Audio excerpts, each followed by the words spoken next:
Hello and welcome to the Cleaning Matters podcast, sponsored by the Facilities event. Today we're joined by Mark Jankovich, who's CEO of Delphis Eco.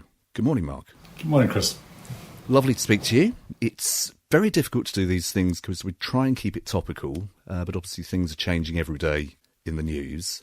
The general discussion that we're hoping to have today is, I think the phrase that you're using is clean can also be green. So I think with what's been going on this year, has the sustainability effort that's been so prevalent throughout the cleaning sector, has that kind of tipped off the scale? Well, Chris, thank you for having me on your exciting podcast. Clean can also be green.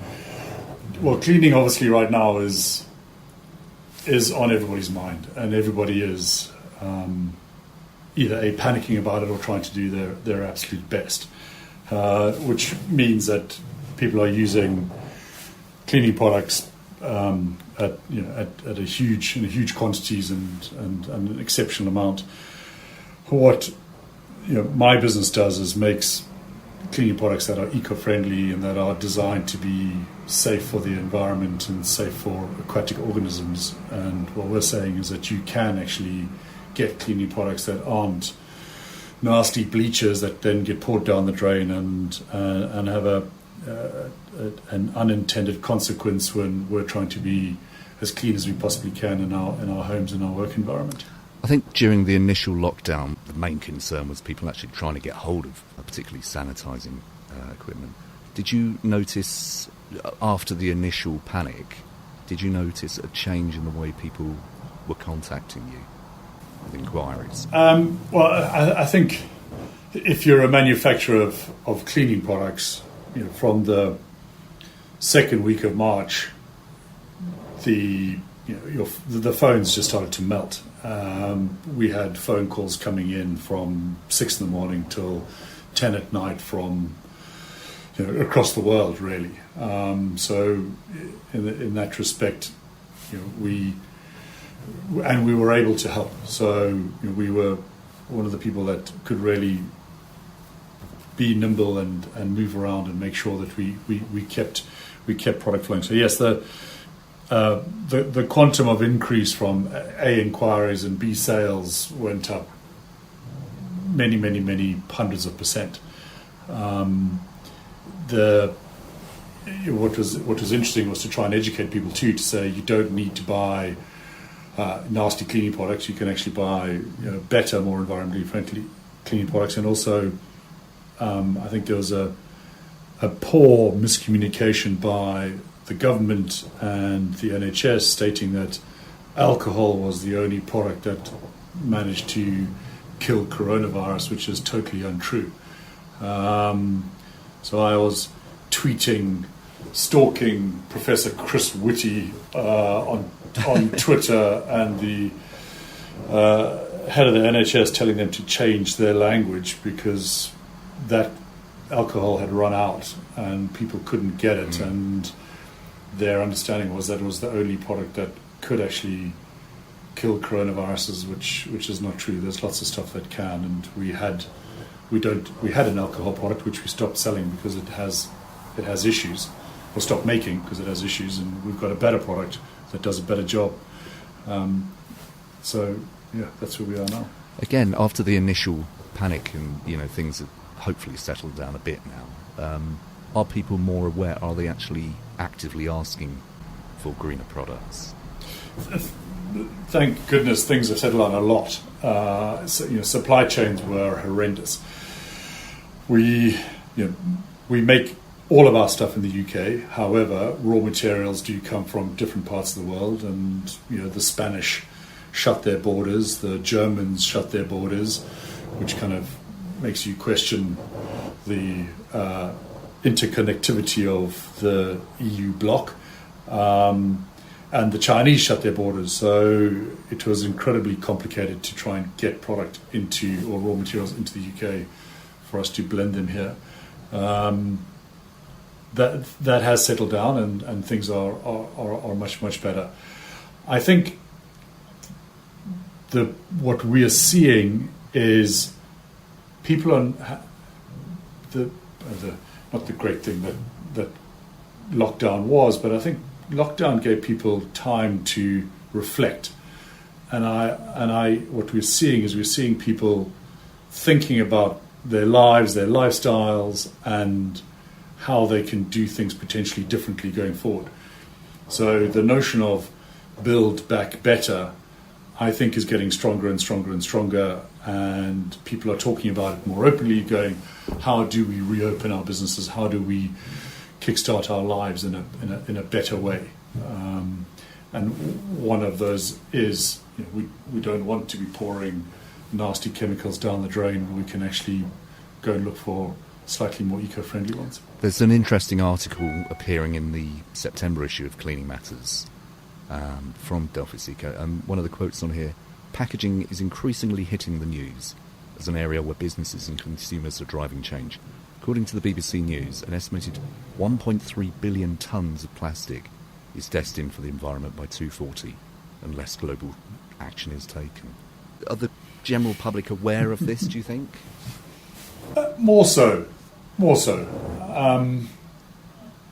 It's still not mainstream, but I think more so. I think you would have seen on the BBC David Attenborough's latest extinction show, and I think everybody's now very aware that we're in this kind of time zone that we need to really start to react and respond and take responsibility ourselves.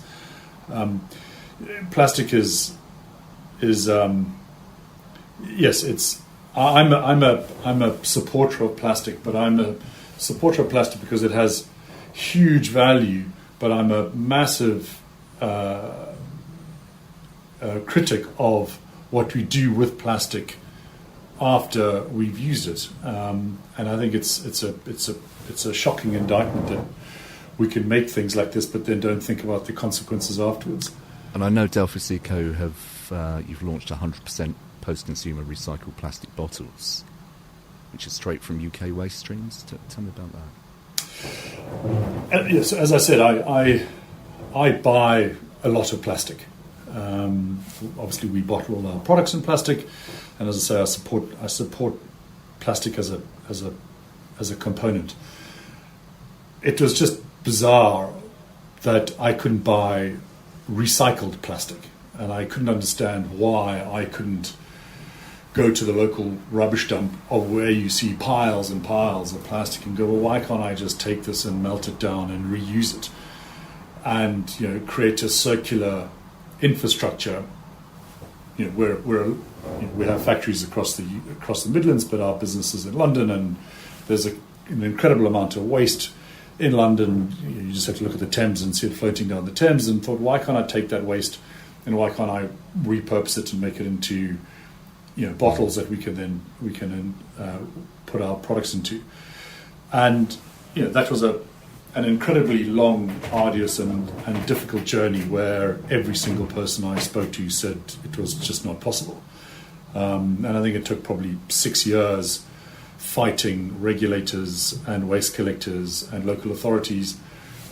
And eventually we found somebody who wanted to help, and it took a year of R&D before we got to a point where we now have a fully closed loop system where we take milk bottles and we reprocess milk bottles and we convert them into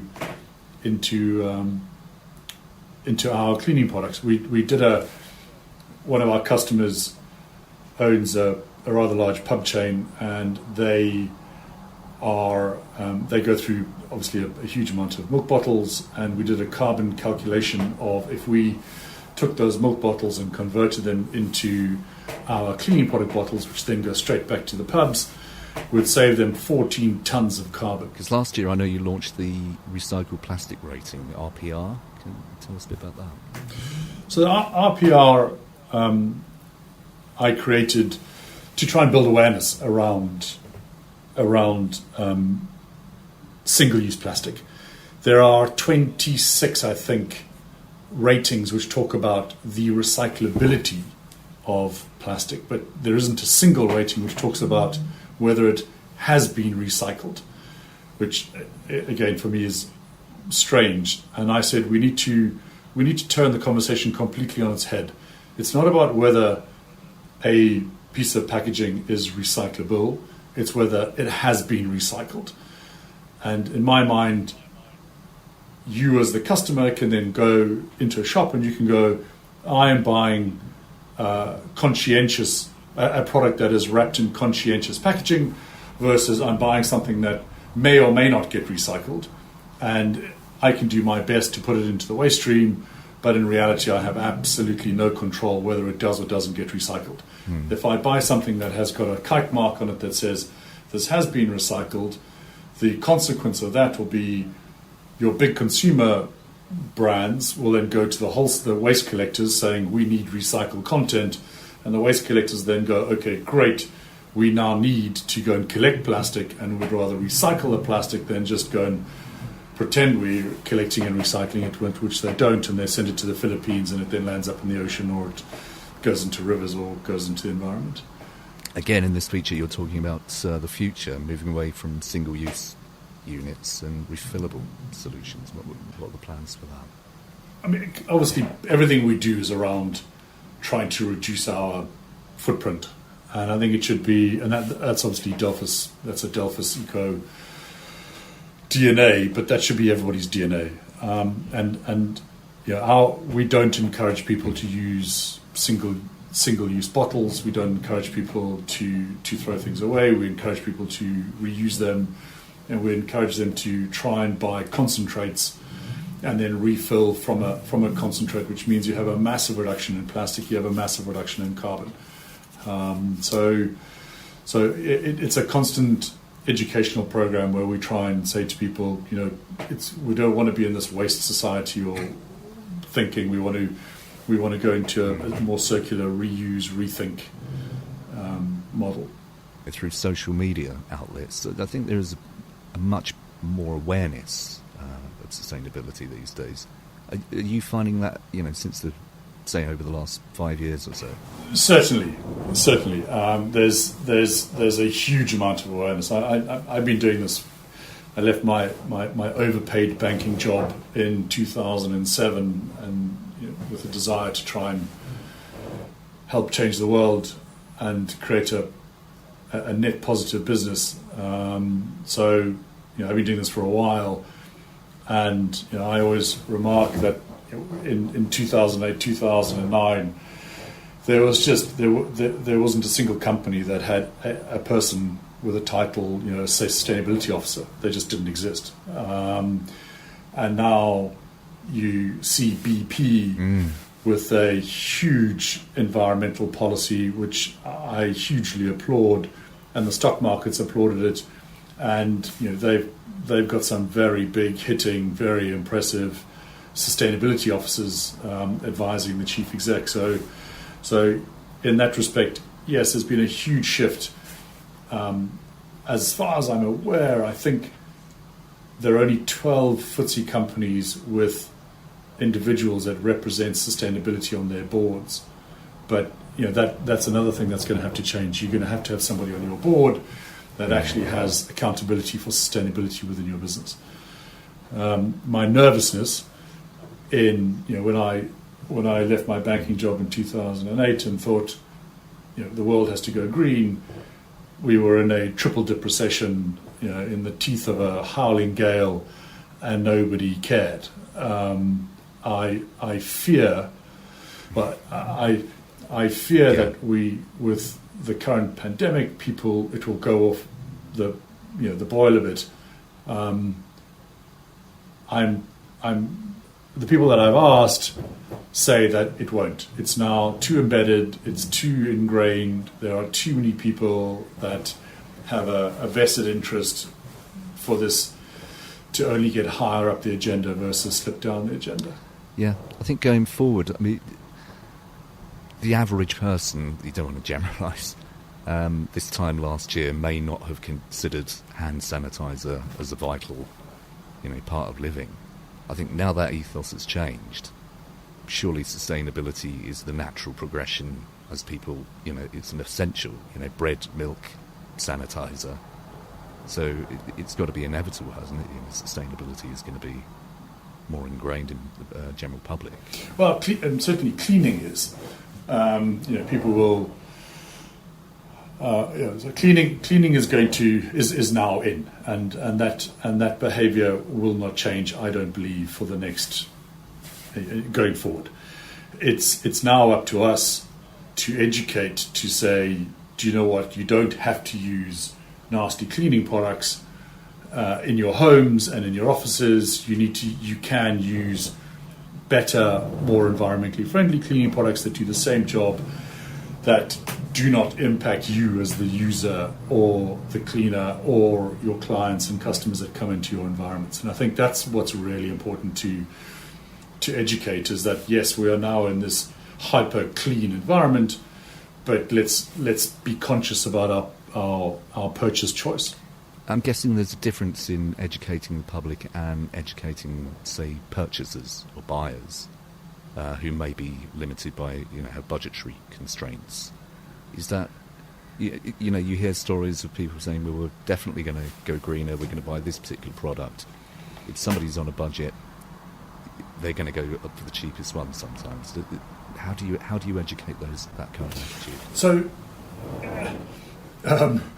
I would say, being the cynical old banker,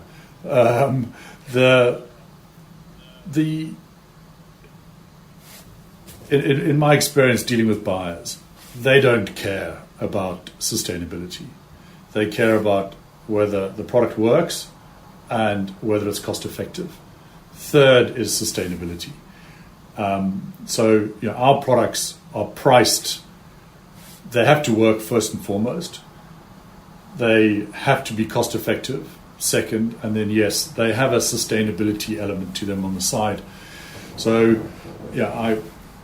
our products are not more expensive, and eco-friendly products are not more expensive. There are a few brands that are more expensive, but in my mind, we don't.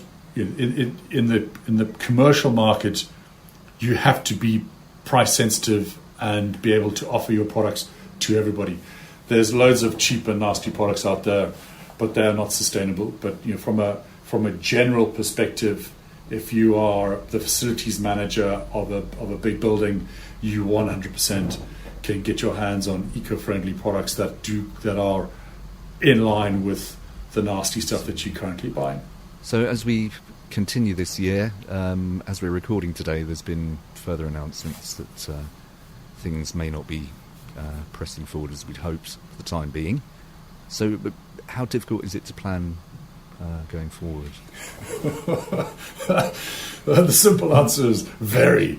It's very difficult. In my business, our big market is contract catering and contract cleaning, most of which is London-centric, home counties based. Either 23rd of March, 95% of our business stopped. Very luckily, at Christmas, we launched a consumer brand in Ocado and in a bunch of other retail shops, which went through the roof. So I think the retail arm of the business is in a very good place. On the B2B side, when does the city recover? When do the contract caterers come back to life? When will people come back into their offices? And that's a really, really tough one to call. And I'm slightly bearish in that I don't think we are going to see any form of normality until Q2 next year. Being as bullish as I possibly can be. So how to plan and strategize is hard for all businesses, and I feel for all businesses. So let's end on a positive note. What in a global pandemic? Let's find some positives. What have we learnt from all of this? I think there's some great learnings. I think there really are some great learnings. I think, at at a macro level, we've all had to reflect on many, many, many different things. And I think what is coming out is people are looking at their lifestyles going, actually, do you know what? We can change our lifestyle. We can live differently. We can behave differently.